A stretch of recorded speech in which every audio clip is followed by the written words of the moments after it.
What's up? So today I'm making a little vlog about this crochet chicken set that I'm making. I'm going to make some of these to try to sell this winter season. And so far I only got the hen legs done, chicken body. That's the head and the body for the chick. I said chicken. And then I got these colors of yarns. The blue and the green are primarily for the rooster colors. And then brown, obviously.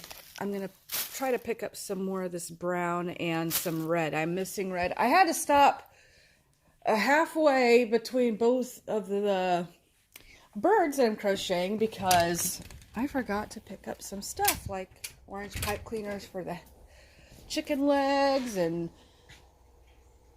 buttons for the eyes, and obviously some yarn color. So that's just going to go on pause, and we're getting ready to go to Hopkinsville, to Walmart, and Tractor Supply, because we're also still on the mission to put some weight on Mr. Willie.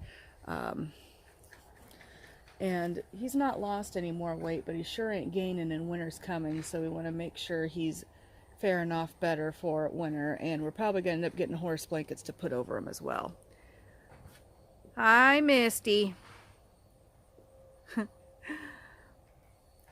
all the chickens are out hanging out. That little blue Australorp lady has been a good mother. Let me see if I can find Mom. That's Mom right there, the third chicken in the row with the little chick buyer. She's been an excellent mother. My dog Lila was sniffing at her chicks, and she went after my dog. And last night I thought maybe she was sitting on some eggs when I shut up chickens in the coop, so I decided to pick her up.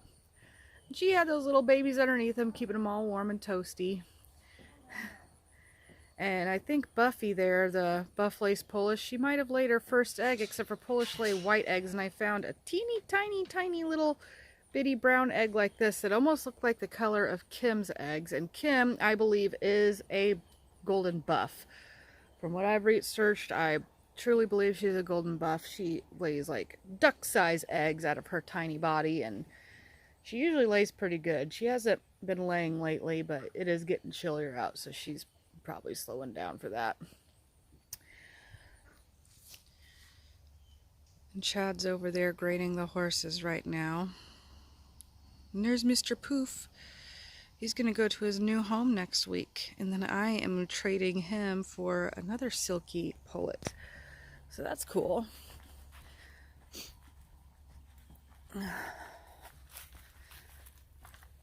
So this is what we have for the horses. We've dewormed them twice in a month with the Safeguard dewormer. We switch up the dewormer every time. And we just started adding canola oil to their grain to try to put some weight on Willie. Get a little bit of diatomaceous earth once a day to help cut the worms.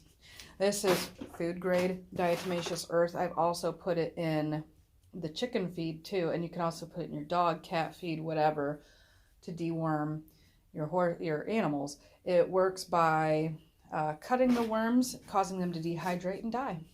So we have some oats here, some of this 12% texture, balanced nutrition for maintenance and performance horses.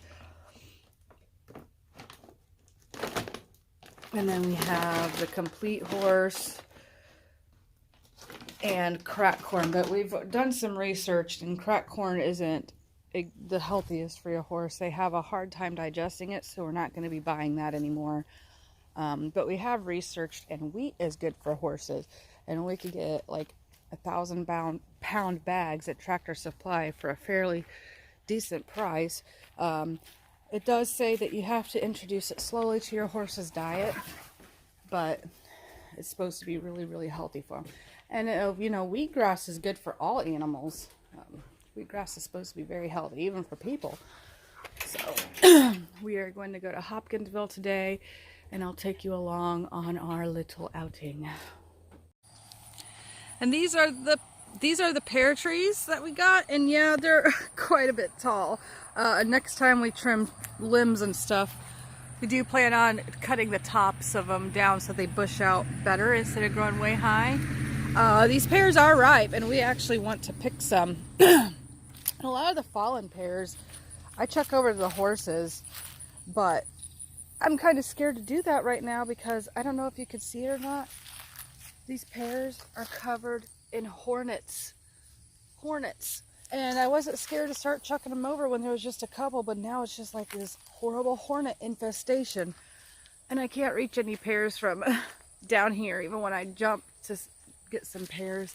So I got to get the tractor out and possibly pick up a fruit picker. I've seen them at Rural King. Evidently they were free because they didn't have a price on them, but definitely got loaded pears. And it looks like some of the neighbors that asked earlier this year if they could pick pears already did so because the rest of the fruit is up high. So we're definitely going to need to get a fruit picker along with the tractor.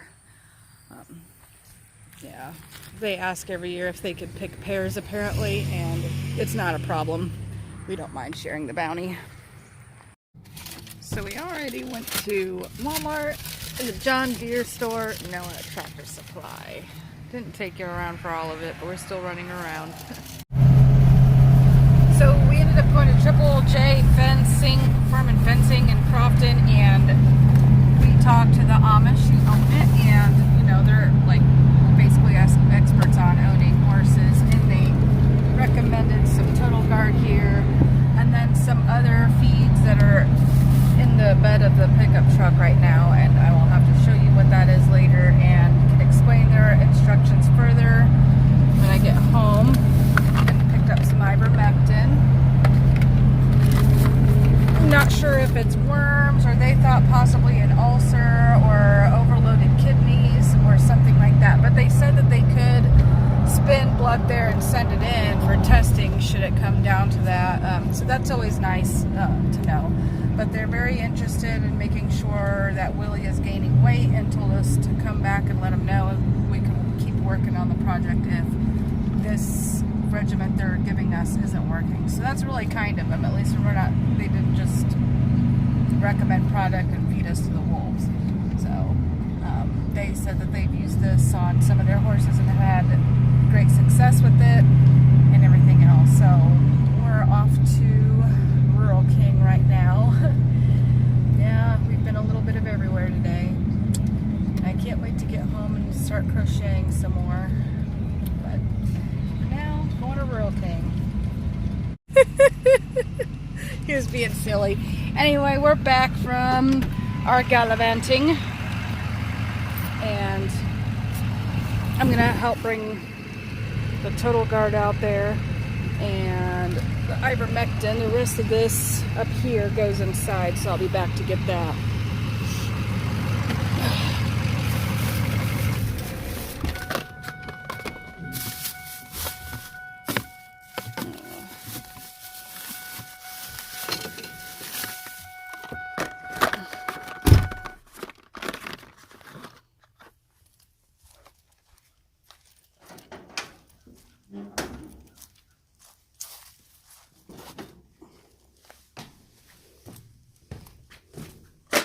Whoa, there's that. There's this. Okay, so what I will show you, this is the stuff that we got. Yoder Brothers non-GMO horse feed. Experience the difference, it says. And let me see what kind of nutritional value is on here. If I can get this tag ripped off. Well, got quite a bit of it. What I didn't get was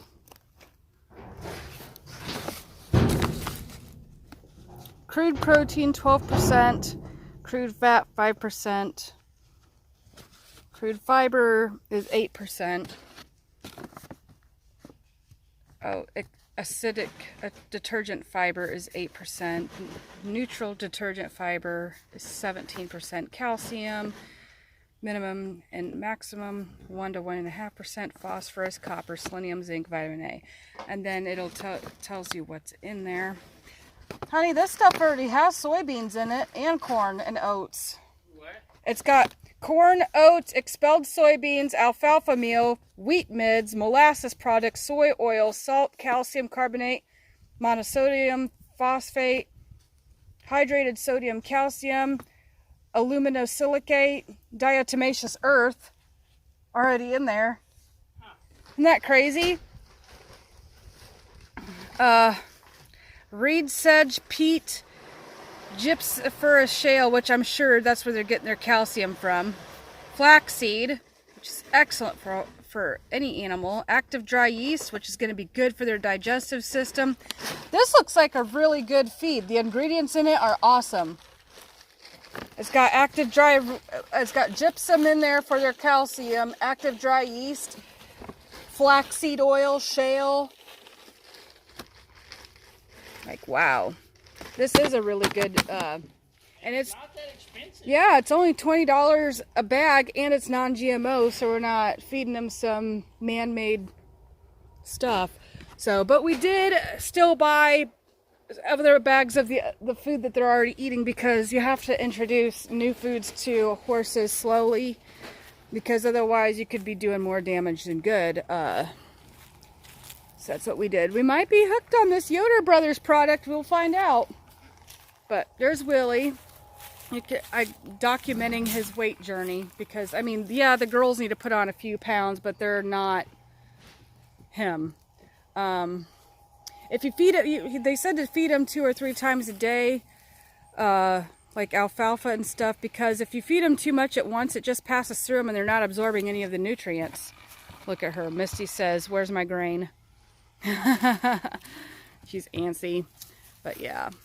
But Willie's not dropping any more weight. He's just not gaining. But yeah, winter is coming.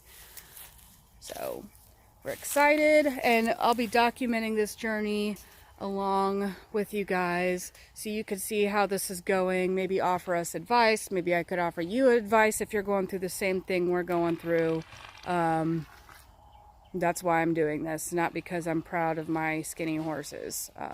I was kind of scared to be documenting this at first, but then I thought, well, you know what? Screw it. It's not like we're not trying. It's, what if somebody else needed to know this information and they don't know, and they're trying to get answers like we are? Then I want to help you out with your journey. So thank you for stopping by. I love you, and so does Jesus. God bless.